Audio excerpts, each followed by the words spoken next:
ማለት ነው ከዛ ደግሞ ሰው ቤት ገባው ሰው ቤት ገብቼ ደግሞ ተስፋ ይሸተኝ ጀመር ደግሞ ጥሩ ሰው ነው የሚገጥመኝ እኮ የሆነ ሰይጣን ብናርጎ ያስበድነኛል ከዛ ጥሩ ሰዎች ናቸው ምናምን ባልና ሚስት ወጣቶች ናቸው ጎርጊስ ጋር ከዛ ትምህርት ልማር የማታ ልማር ስላት አዋለች ተማሪ ነች ከዛ አትክልተራው ጋር አፍሪካ ትምህርት ቤት አለ አፍሪካ ትምህርት ቤት ከዛ እሱ ጋር ልማር ብዬ 7ኛ ክፍል ከዛ የት ሄድኩኝ ያ ትምህርት ልማር የመጀመሪያ ትምህርት ካሁ እንደቅ ያደረገችኝ አጎቴ ሚስት ጋር ሄድኩኝ ለምን ሸኝ ላመጣ የማታ ልማር ማን መምጣት አለበት ሸኙ ለማውጣት እሷ በኃላፊነት ልታስጠይ ከዛም ደውዬ ማሚ ሸኝ ፈልጌ ነው ምናምን አለችኝ ከዛ አየችኝና ከእጄ አመለጥሽ ጌጤ እኔ ስለምቀጣሽ እኔ እኮ ለራስሽ ብዬ ነበር ትምህርት እንድትማሪ አድርጌሽ ስቆጣሽ ስመታሽ በቃ አልሰማም ብለሽ በቃ ይኸው ፊትሽ ራስ እኮ ያስታውቃል ምን አይነት ሁኔታ ውስጥ ነው ያለሽው ምናምን ትለኛለች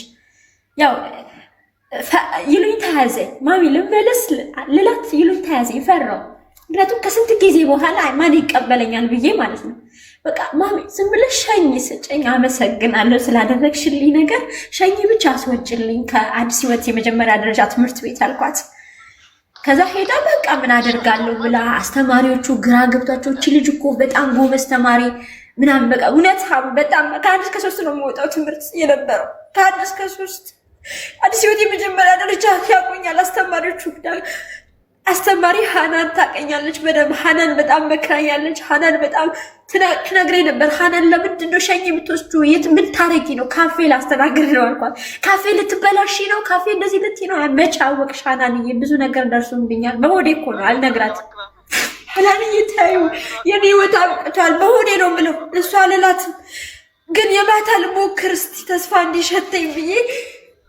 ከዛ አስወጣሁኝ ጠየቁኝ አስተማሪዎች ደግሞ ይጠይቃሉ ታውቂያለሽ የሆነ ተማሪ ከትምህርት ቤቱ ሲለቅ የሆነ ማስረጃ ምን ልታረግ ነው ፊውቸርክ ምን የትምህርት ቀየር ነው ወይ የማታ ምናምን ብለው ጠየቁ በቃ እኔ ገግማል ከዛ በኋላ ለሰው ችግሬን መንገር አልፈልግም ይሁን አይምሮ የራሱ ደነዘዘ አስጠለኝ ሁሉ ነገር ህይወት የመረረኝ ሴት ነኝ ለመሞት ለመኖር ነው የምኖረው በቃ ከዛ በኋላ ማሚ ሸኝ ፈርማ ሰጠች ወረቀት ይዤ 3 ቁጥር ይዤ ፒያሳ አፍሪካ ትምህርት ቤት ሄድኩኝ ተመዘገብኩኝ ሰው ቤት የሰራው ነው ብዬሻለሁ ከዛ በኋላ የማታው 30 ብር ምናምን ነገር ቢከፈለው ከዛ እየተማርኩ 8 ከ7 እስከ 8 ጎበዝ ሆኜ ሰው ቤት እየሰራ 7 እና 8 ተምሬ ከዛ በኋላ 2008 አካባቢ ውጤት አልመጣልኝም ሁለቴ ሞከርኩ 8 ያክል የማታ አልመጣልኝም በቃ ደነዘዝኩ ከዛ በኋላ ያለው ከዛ ስራውን አቁሜ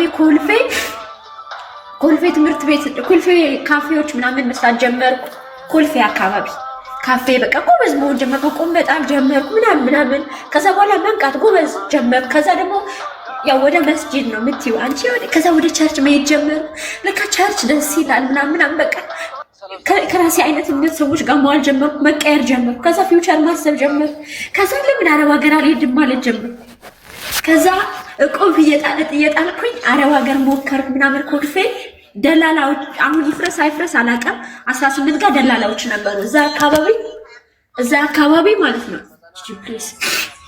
እዛ አካባቢ ደላላ የአረብ ሀገር ደላላዎች አሉ ከዛ ሞከርኩኝ አረብ ሀገር ቤሩት ሄድኩኝ ያው ቤሩትም አልጋ ባልጋ የለም ስቃይ ነው እኔም በተፈጥሮ ችኩል ነኝ ማዳሞች ችኩል አይወዱም የሚታገሳቸው ነው የሚወዱት ጥሩ ማዳም ይገጥመኛል ችኩል ነኝ በቃ እንደሆነ አላውቅም ችኩል ነኝ ቸኩላለሁ ለምን ተናገሩኝ እላለሁ መጥፎ አላረግም ከኋላ መጥፎ ነገር የለብኝም ግን በቃ መታገስ የሚባለው ባህሪ የለብኝም እና ከዛ በኋላ ደግሞ እየሰራው ግን ታመምኩኝ ታምሜ ደግሞ በአንድ አመት ምናምን ወደ ኢትዮጵያ ገባሁኝ በቃ በጣም ታምሜ በጣም እስከሞት ታምሜ አረብ ሀገር ወደ ኢትዮጵያ ሸኙኝ ከዛ በኋላ ደግሞ መልሼ don't come please don't come I'm talking my sister please don't come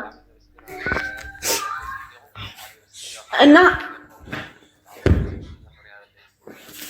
ከዛ በኋላ ኢትዮጵያ መልሼ ደግሞ ሞከርኩ አረብ ሀገር መልሼ መጣሁኝ ጥሩ ቤት ገጠመኝ 4 አመት አሮጊት ቤት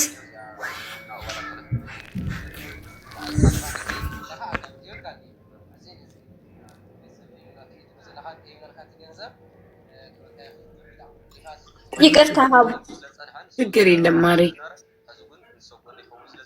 እና አረብ ሀገር ተመልሼ መጣሁኝ።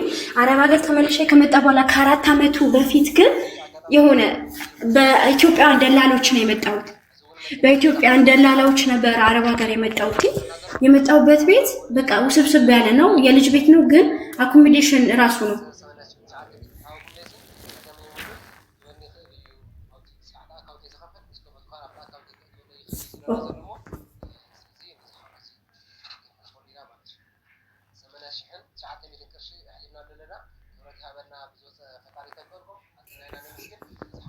ላውራ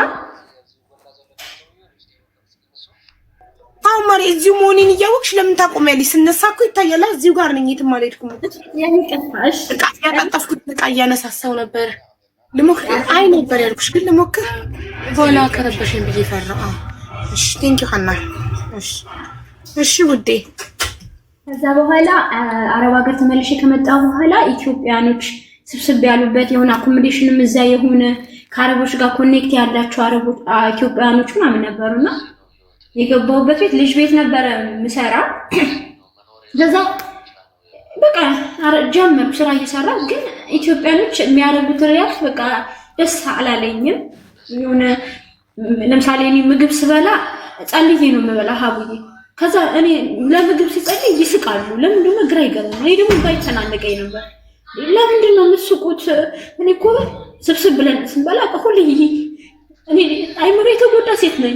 ወደ ማለት የመጣሽ የት ሀገር ነው የሄድሽው? አረብ ሀገር ቤሩት። ማን ወሰደሽ? ቤሩት የምትባል ደላላ እዛው። ኦኬ በደላላ። እና ኢትዮጵያኖችን የት አግኝተሻቸው ነው? መዳም ቤት አንድ ሰው አንድ ለብቻዋ የሚሰራው ወይስ ቢሮ ውስጥ ነው? ራሷ አኮሞዴሽን ነው ቤቱ፣ ግን የልጅ ቤት ነው የሚሰራው። ስንት ሰራተኛ ናችሁ? በጣም ብዙ። የአኮሞዴሽን ቤት ነው ቤቱ። ከዛ በኋላ እኔ ልጆቿ ቤት ለመስራት ነው የምሄደው፣ ግን ምግብ የሚበሉት ይሄ ህብረት የሚያደርጉት አንድ ላይ ነው። በቃ ውስብስብ ያለ ነገር ነውና ስንት ሰራተኛ ናችሁ? ላይ ብዛታችሁ ስንት ነው ሰራተኞች? እሺ የአኮሞዴሽን የተቀመጡት ታያቸው፣ ከነሱ ጋር ምንም አያገናኘንም። ኦኬ እኛ የምንሰራው 4 ነን። 4 ኢትዮጵያውያን አንድ ቤት አይደለም፣ ሁሉም የራሱ ድርሻ አለው። አንዷ ምግብ ሰሪ ነች፣ አንዷ አንድ ቤት እኮ ነው። የአንድ ሰው ቤት 4 ኢትዮጵያውያን ቤሩት ውስጥ እንደዚህ አይነት ሀብታም አለ። 4 ሰራተኛ በአንድ ጊዜ መቅጠር አቅም ያለው ቤተሰብ፣ አንድ ለጽዳት፣ አንድ ለምግብ፣ አንድ ለልብስ፣ አንድ ለልጅ። አይደለም አይደለም፣ የአንድ ቤተሰብ ሰራተኞች 4 ነን። ግን እኔ የወንድ ቤት ነኝ፣ አንደኛዋ የሴት ልጅ ቤት ነች፣ 2ቱ የእናት የአባት ቤት ነው። ግን አንዷ ምግብ ሰሪ ያጽዳል፣ አንዷ ደግሞ የአኮሞዴሽን ደላላ አስተባባሪ ነች። እኛም ያገናኛል ምግብ ሰዓት ምናምን እንገናኛለን። በዛን ሰዓት የቱ ቪላ ነው? ትልቅ ፋሚሊ አንድ ላይ ነው የሚኖሩት ቪላ አይደለም። በቃ ይሆናል። በእድሜም ትልቅ ስላልሆኑ ልጆቻቸው መጥተው እዛ ነው የሚበሉት፣ እዛ ነው የሚሰራው ምግብ። አባት እናት ቤት ነው የሚሰራው። ቢሮ ነው በእኛ በቃ ቢሮ ነው እንጂ መዳም ቤት አይደለም። ቢሮ ነው። ቢሮ ነገር ነው እንጂ መዳም ቤት አይደለም። ባልና ሚስትና ልጅ ያለበት ቤት ሳይሆን እንደ ቢሮ ነው። ኤጀንሲ ቢሮ ለራሷን ያመጣችሽ እንጂ መዳም ቤት ልታስገባሽ አይደለም። ግራ ነው የገባኝ። በቃ ውስብስብ። መጀመሪያ ሌላ ቦታ ትቀይራለሽ ይሉኛል፣ እዛው ቤት ነው የምትሰሪ ይሉኛል። ምን ግራ ገባኝ። በቃ ከዛ ያው 2 ወር ነው የቆየሁበት እዛ ቤት። ረሃቡ ሞልቷል የምትሉት ካታር፣ ዱባይ፣ ሳውዲ ምናምን? አዎ ሞልቷል። ቤሩቶች ራሳቸው ድሃ አይደሉ? እንዴት ነው አንድ ቤተሰብ 4 ሰራተኛ የሚቀጥረው? ቤሩት አንድም በመከራ የሚቀጥሩት ድሆች አይደሉ? እንዲህ አንድ ቤት ውስጥ 4 ሰራተኛ የሚቀጥረው ይሄ ቤት አይደለም ቢሮ ነው አለች እኮ። በመጨረሻ እኮ ቢሮ ነው። ሳውዲ በሉኝ፣ ካታር በሉኝ፣ ዱባይ በሉኝ፣ እነዚህ ገልፍ ካንትሪዎች ሀብታሞች ስለሆኑ ይቀጥራሉ። ቤሩት ራሳቸው እየመጡ እዚህ ሱቅ እየተቀጠሩ ከኛ እኩል ከስደተኛ እኩል እየተቀጠሩ እንዴት ነው አንድ ፋሚሊ 4 ሰራተኛ በአንድ ጊዜ የሚቀጥረው? አለ ሜቢ ባለስልጣን ቤት ምናምን ይኖራል። እሺ ናቸው ሀብታምማ አይደሉም። ግን ሀብታም ቢሆኑ እንኳን እዛው እዛው አኮሞዴሽን እዛው የኖሩ እኮ ነው። እነሱ ቢሮ ነገር ነው። ስለዚህ ቢሮ ነው፣ ድርጅት ነው። እሺ ቀጥይ ማለት ከዛ ሁሌ ስንሰበሰብ ምናምን እነሱ እረፍት አላቸው፣ እዛ ሀገር የቆዩ ናቸው፣ ሁሉ ነገር የሚያውቁ ናቸው። ከዛ ግን ሁሌ ስንበላ በቃ ይስቁብኛል። እኔ በዛ ላይ ሳይኮ የተጎዳ ሰው ነኝ። ብዙ ነገር ሰልፍ ያለፈብኝ ሰው ነኝ። በቃ ትንሽ ነገር ነው የማይችለው።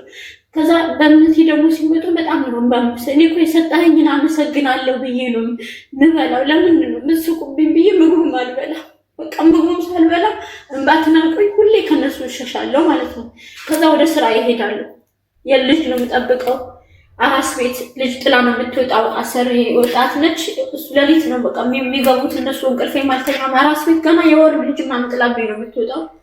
ወተቱ ታልበዋለች በማሽን እየስፋጡት። ከዛ ጥላ ነው የምትሄደው። እኔ ነኝ የማጠበው፣ እኔ ነኝ ሁሉ ነገር።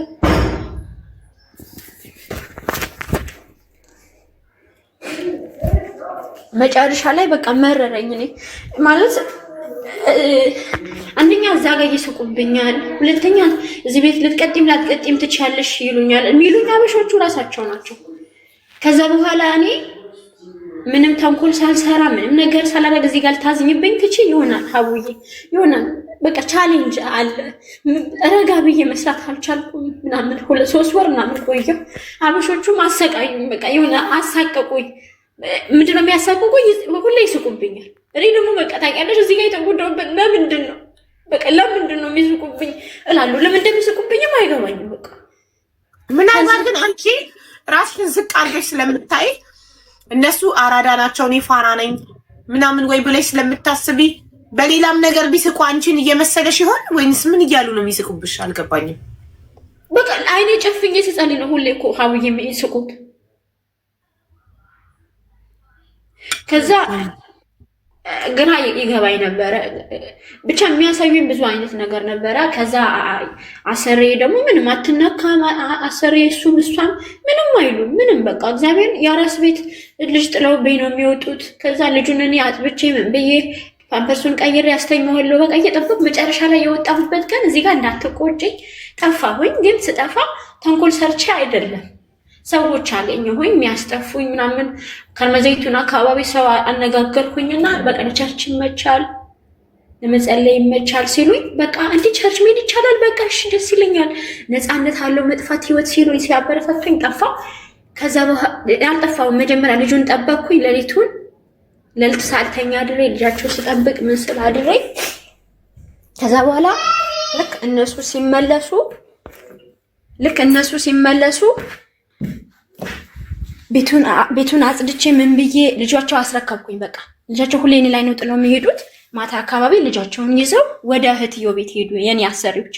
ከዛ እኔ 2 እንቁላል ልበላ አርቦኝ ሳልጠብሰው ሳልበላው ልክ የመጥፋት አፖርቹ ቦታው ላይ በቃ ሰዓቱ ይመች ነበር የመጥፋት ሰዓት። እንቁላሉም ሳልበላው 2 እንቁላሉ እዛው አድርጌያቸው ቤታቸው በራቸው ዘግቼ አጸዳድቼ ቁልፋቸውን እዛ ምንጣፍ ስር አድርጌላቸው ልብሴ መጽሐፍ ቅዱሴን የሆነ የተወሰነ ልብሴን ይዤ ጠፋሁ። 50 ብር ሰታይ ነበር አሰሪ የሆነ ስጦታ ብላ ደሞዝ አልሰጡኝም። የ3 ወር የሚከፈላለ ይሁን ምንም ብለው እነዚህ አሁን የሚስቁብኝ ልጆች ደሞዜን አላሰጡኝም። በቃ የ3 ወር አልተሰጠኝም ምንም።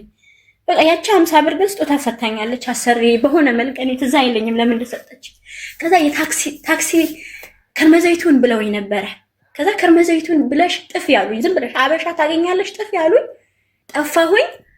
ከዛ ዝም ብዬ ታክሲዎቹ አስገቡኝ። የት ነው የምትሄጂው? ከርመ አላውቀውም እኮ ጠፍቶብኛል። ዝም ብለህ ከርመ ዘይቱን ነው የምትይው አለኝ። አዎ በቃ ውሰደኝ አልኩት። ዝም ብዬ ደላል እንትን ተባለ ታክሲ ወሰደኝ። ከርመ ዘይቱን ከደረስኩ በኋላ እነዚህ ሀበሾች በዛን ጊዜ ስልክ ነበረሽ አንቺ? በምን አግኝተውሽ ነው ከርመ ዘይቱን ብለሽ ነው እያሉሽ? እኔ ቤሩት ሰርቼ በ1 ዓመቴ ታመሜ አይደለ ሄድኩት። ከዛ ስልክ ነበረ። ኦኬ እሺ። ከዛ በኋላ ከዛ ደወልኩላቸው። ስደውልላቸው እዚህ ጋር እየተከታተለችኝም ሊሆን ይችላል ስም ስለማልጠቅስ አትዘንብኝ። ትክክለኛ ታሪኬ ከማውራት ወደኋላ አልልም። እኔ ከጠፋው በኋላ ግን ጥፊ በርቺ ምናምን ካለችኝ በኋላ ከርመዘይቱን ስልክ ዘጋችብኝ። ጠፋሁ እኮ ጥፊ እኮ ብለሽኝ ጠፋሁ እኮ አልኳት። ከዛ ስልኳ ዘጋችብኝ።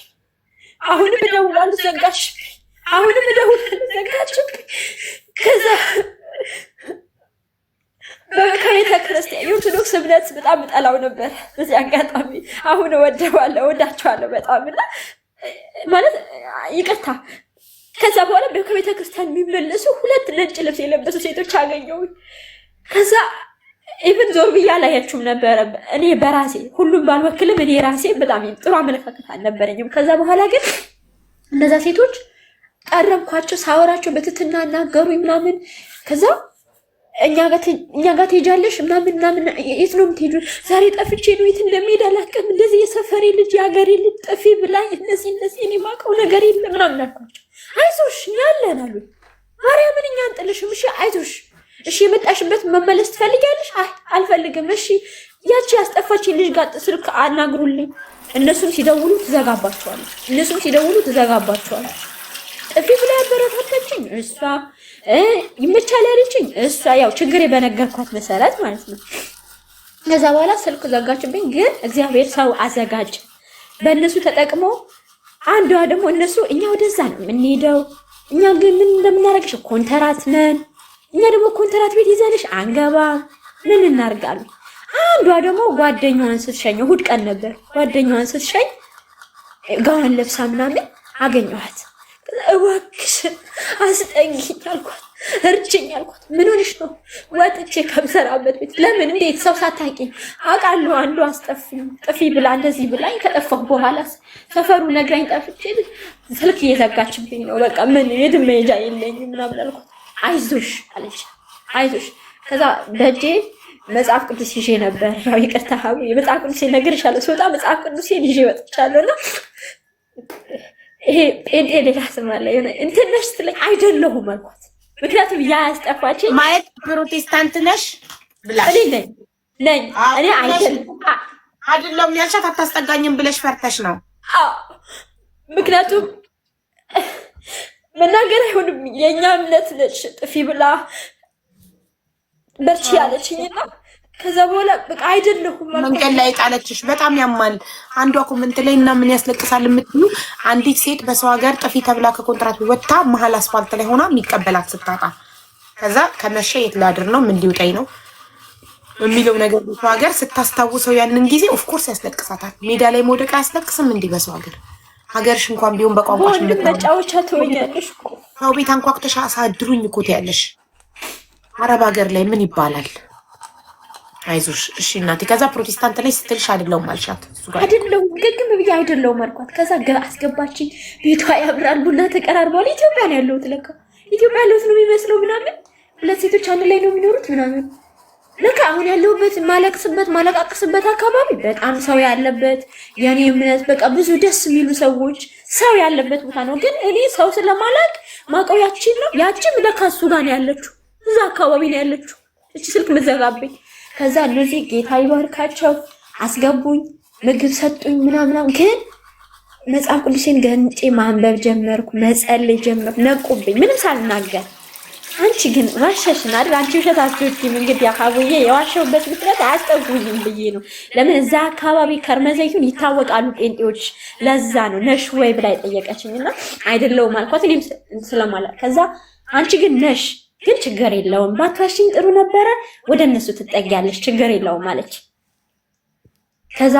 ከዛ በፊት ግን አዳፕት እያደረጉን ስመጣ እኔም ስራ አላገኘሁም። ግን እዛ ቦታ ላይ ትንሽ ያደረጉት ነገር ያው ማታ የሚሰራ ስራ አለ አሉ። ማታ ነው የምትሰሪው ስራው ምናምን አሉ። እኔ ደግሞ ወደ እምነት እየመጣሁበት ያለን ታይም ነው፣ መንፈሴ የተስተካከለበት ታይም ነው። እንደዚህ አይነት ነገር በፍጹም ማታ የሚሰራ ስራ ምን አይነት ስራ ነው ብዬ ጠየኳቸው። አንቺ ምን አገባሽ? እኛ ሂጂ ባልሽ መሰረት ነው የምትሄጂው፣ ማታ ሰርተሽ መመለስ ነው አሉ። ቀጥታ ያው ምን ለማለት እንደፈለጉ ይገባሻል ሀቡዬ። ማታ የሚሰራ ሌላ ነገር የለውም፣ ዝሙት ነው። በዝሙት ብትቀይ ይቀበሉብኛል፣ አመጣለሁ፣ እንበላለን፣ እንጠጣለን። እኔ ደግሞ በፍጹም ሞት ይሻለኛል። ከሀገሬ ስወጣ ህይወቴ ከእግዚአብሔር ጋር ከፈጣሪ ጋር ትክክለኛ መስመር ያስኩበት ትክክለኛ እምነት እንትን ያልኩበት ሰዓት ስለነበረ ነው ኔቨር ምናምን። ከዛ በኋላ ጠሉኝ። እነሱ ያሉኝን ስላላረኩ ጠሉኝ። ጴንጤዎች ጋር ደግሞ ስቀራረብ አንድ ጴንጤ ጥሩ እምነት ደስ የምትል እምነት ያላት ሴት ስቀርባት እንደዚህ ስራ ነበረ ስሪ ግን አሉኝ። ግን አልገባኝም ስራው። እዛ የቆየች ነች። እንደዚህ አይነት ስራ አለ እንዴ? እንደዚህ አይነት ስራ አይደለም፣ እንደዚህ አይነት ስራ አይደለም። ሲጀምር ዝሙት ነው ይሄ። ከወንድ ጋር ተኝተሽ ብር ማምጣት ነው፣ እንዳትሄጂ ካልሆነ ጥለሽ እኔ ጋር ነው ያለችኝ። ከዛ ያቺ ልጅ ደግሞ ሰበብ ሆኖ እሷ ነው ያስተዋወቀችኝ። እነሱ ናቸው ያስተዋወቁኝ። እሷን ሳያት ወደ ፈጣሪዋ የምታዘወትር ነች። በቃ ከነሱ ይልቅ ወደ ፈጣሪ በጉልበቷ የምትኖርና ፈጣሪዋን የምትፈልግ አይነት ሰው ስትሆንብኝ ወደ እሷ ልቤ እንትን አለ። ከዛ በኋላ እኔም ደግሞ እንጀራ ግዢ ብለውኝ የዛ ከርመዘይቱን ቻርሊ ማያውቀው የለም። ቻርሊ ሱቅ ማንም ያውቀዋል። ሊብነን ቻርሊ ሱቅ እንጀራ ይሸጣል። ከዛ ቻርሊ ሱቅ እንጀራ ገዝተሽ ነይ ብለውኝ አንዱ ሰውዬ ሰራተኛ ይፈልጋል። ከዛ ሰራተኛ እያናገረ ካካ እናቴ ነሽ ትልቅ ሴት ሆነሽ ካካ መጥረግ ነው ትሰሪያለሽ ወይ ይላታል። ከዛ አረዲያ እኔ አልሰራም ምናምን ትላለች በአማርኛ እየቀየረችበት ማለት ነው።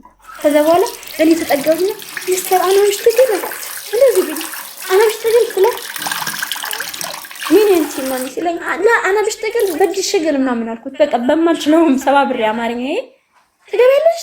ትገቢያለሽ ካካ መጥረግ ነው ስትለኝ አረጋባሉ ምናምን አልኳት። ከዛ እሺ ፓስፖርት አለሽ ሲለኝ ማንዲ ፓስፖርት አልኩት። ማንዲ ፓስፖርት ምናምን አልኩት። ኦኬ ለኻሊ ጃርቤክ ምናምን አለኝ። ወሰደኝ። ብርማና ነው ወሰደኝ። አሮጊት ነች። ኢትዮጵያ ነች። ኢትዮጵያ 8 ዓመት ምናምን ጨርሳ ወደ ሀገሯ ልትገባ ሰው ልትተካ ነው። ከዛ በኋላ ገባሁኝ። ያ ቤት ብዙ ነገር ያፈራሁበት ብዙ ነገር የተለወጥኩበት እስከዛሬ ድረስ ጓደኛ ነን ከልጆቿ እስከዛሬ ለክሪስማስ ስጦታ ይልኩልኛል። በጣም በቃ የመጨረሻ ህይወት የተቀየረበት ተቀይሮ እስከ መጨረሻ እስካሁንም ላለውበት ተቀይሮ ብዙ ያፈራሁበት ብዙ የተቀየርኩበት ቤት 4 ዓመት እናታቸውን 4 ዓመት ሀካ ሳልጸየፍ ቤታቸው በታማኝነት ሰርቼ መንፈሳዊ ህይወቴ የሚጮህብኝ ለልጆቹ አሜሪካ ናቸው። ይሄ ያስገባኝ ልጅ ደግሞ እዛው ከርመዘይቱን ነው። እኔ ብርማና የሚባል ከተማ ነው እየኖርን ተማሚ ተዋደን ኢቭን ቪዲዮ አንዳንድ ቪዲዮ እንኳን እለቃለሁ እኔና እሷ ጋር። ከዛ በኋላ በቃ ጎበዝ ልጅ መሆን ጀመርኩ። ጠንካራ መሆን ጀመርኩ። 4 ዓመት ሰራው። ብር አጠራቀምኩኝ ሳላባክን ጎበዝ ሆንኩኝ። ከዛ በኋላ ደግሞ እዚህ ጋር ሊስቆ ነው በፌስቡክ አንድ ሰው እየተዋወቅኩኝ። ከዛ በፊት በፈጣሪ ነው ባል የሚገኘው ስትይ ሰምቼሻለሁ። አባት ስጠኝ አባ እግዚአብሔር አባት ስጠኝ ብዬ ጸልይ ነበር። አባት ስጠኝ በቃ እኔ አባት ያስፈልገኛል፣ እናት ያስፈልገኛል፣ ወንድም ያስፈልገኛል፣ ስጠኝ ሰው ስጠኝ ሰው ለአምላኬ ሰው ስጠኝ አልኩት። ሰው ስጠኝ ብዬ ጸለይኩ። ከፌስቡክ አንድ ሰው ያልኩኝ ያልኩት ግን የሆነ የሰፈሬ ማውቀው ቸር የሚባል ሰው አለ። እሱ መስሎኝ ነው ያልኩት። ባል ነው ብዬ አይደለም ያልኩት። እኔ ነኝ ደግሞ ያልኩት። ለካ የኔ ሰውዬ መጣ። ለኔ ሊሆን ለህይወቴ በቃ እስካሁን ላለሁበት ተስፋ የሚሰጠኝ ሳይኮ እንዲቀየር የሚያደርገኝ ትክክለኛ እናት አባት መጣ። ትክክለኛ ሰው ወደ እኔ መጣ። ከዛ ሲያወራኝ ምናምን ሰው በጣም የምፈልገው አይነት ሰው አባት ሰብሳቢ አይነት ሰው አገኘሁ ማለት ነው። በፌስቡክ ማንም ያውቅም በፌስቡክ ነው እኔ ባል የተዋወቁት። ከዛ በኋላ እግዚአብሔር ይመስገን 4 ዓመት ሰራሁ። ብር እሱ ጋር መላክ ጀመርኩ። አንድ ብር ሳያጠፋ አንድ ብር ተሳስቶ በፌስቡክ የተዋወቁት። ከሱ በፊት ብር ማን ጋር ነበር የምትልኪው? ከሱ በፊት ለምን እሱን የተዋወቅኩት በፌስቡክ የተዋወቅኩት ባል ያ 1 ዓመት ሰርቼ ታምሜ አልሄድኩም። ያ 1 ዓመት የሰራው ጊዜ ነው ሀይ ያልኩት እሱን። ከዛ በአጋጣሚ ታምሜ ሲሄድ ተዋወቅኩት። ገብቶሻል ሳብዬ? ስለዚህ ከመጀመሪያው አሮጊቷ ቤት ሱቅ ሄደሽ እንጀራ ልትገዢ የሆነ ሰውዬ ሰራተኛ ሲፈልግ ያገኘሽው አሮጊት መጠበቅ ቤት 4 ዓመት የሰራሽበትን ደሞዝ ወደ እሱ ነበር የምትሄጂው? ሁሉም ሳይሆን የተወሰነ እሱ ጋር እልካለሁ፣ የተወሰነ አጎቴ ጋር እልካለሁ። ለምን ታምሜ በሄድኩ ሰዓት ቡኬን ሰጠሁት፣ አመንኩት። ለምን ከሩቅ አየሁት ምናምን ታሪኬን ነገርኩት። ማለት እኔ አጭር ነኝ። መጀመሪያ በፌስቡክ ስልከው እኔ በጣም አጭር ነኝ፣ እውነት አጭር ነኝ፣ እኔ በጣም አጭር ነኝ፣ እንደዚህ ነኝ። ደግሞ አንተ በጣም እግዚአብሔርን ሳይክ መንፈሳዊ አይነት ሰው ነህ ምናምን ብዬው ነበረ በፌስቡክ 1 ዓመት ሳልሄድ በፊት ማለት 4 ዓመቱን ታዩና። ከዛ በኋላ ኢትዮጵያ ሄድኩኝ። ዮሐንስ ተዋወቅን። ሳየው በጣም ደስ የምትሆነ አክስቴ የእናቴ የታለች አንዷ ወደ ካራ የሆነ ሰው አገኘው፣ ግን እስኪ አዩ ይሆነኛል ወይ ምናምን አልኳት። ከዛ ቤት ጋበዝነው፣ አመጣ ነው። ሲያየው ለአንቺ የሚሆን በጣም ጥሩ ሰው ይመስላል አለች እና ልቅረበው ስላት ቅረቢው ይሁ ጌጤ አንቺ ችኩል ስለሆንሽ የሚሆን ሰው ነው ቅረቢው ምናምን ብላኝ ቀረብኩት። ስቀርበው ጥሩ ሰው ሆኖ አገኘሁት። አትሂጂ አረብ ሀገር ልሂድ ስለው አትሂጂ አለኝ። አረብ ሀገር ልሂድ ስለው አትሂጂ አለኝ።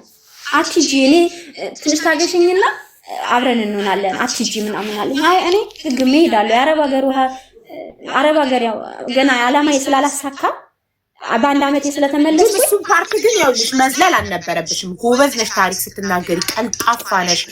ከሀስከፈብ ጀምሮ ከተወለድሽበት ጊዜ ጀምሮ ነግረሽን እቺን ፓርት የተዋወቃችሁበትን ጊዜ ለምን አለፍሽው? ረሳሁት። ወደ የባል ነገር ይረሳል እንዴ? ለሴት ልጅ ዋናው የህይወቷ ፓርት ባል ሆኖ ሳለ እሺ ችግር የለም። ከዛ በአካል ስላየሽው አንድ ቀን ኢትዮጵያ ሄድሽ፣ በአካል ስላየሽው ስላመንሽው ቡክሽን ሰጠሽው። ብር ግን ስትልኪ ቡክሽን ሰጠሽው ማለት በአንቺ ስም ነበር የምትልኪው? ታዲያ ቡክሽ እሱ ጋር ስለተቀመጠ ብቻ ብር ማውጣት ይችላል እንዴ? እሱም በኩል ልክ ነበረ። 5 ሳንቲም ሳያጠፋ ያልኩበት ምክንያት ስራ ጀምር ብዬ ስራው ነግሮኝ ያለበት ሁኔታ ነግሮኝ ስራ ብዬ ብር ልክለት ነበረ። የስራ እንትን የለውም። የስራ ይሄ እንደ ጉራጌ ስራን እንዴት ነው መሞከር አይችልም።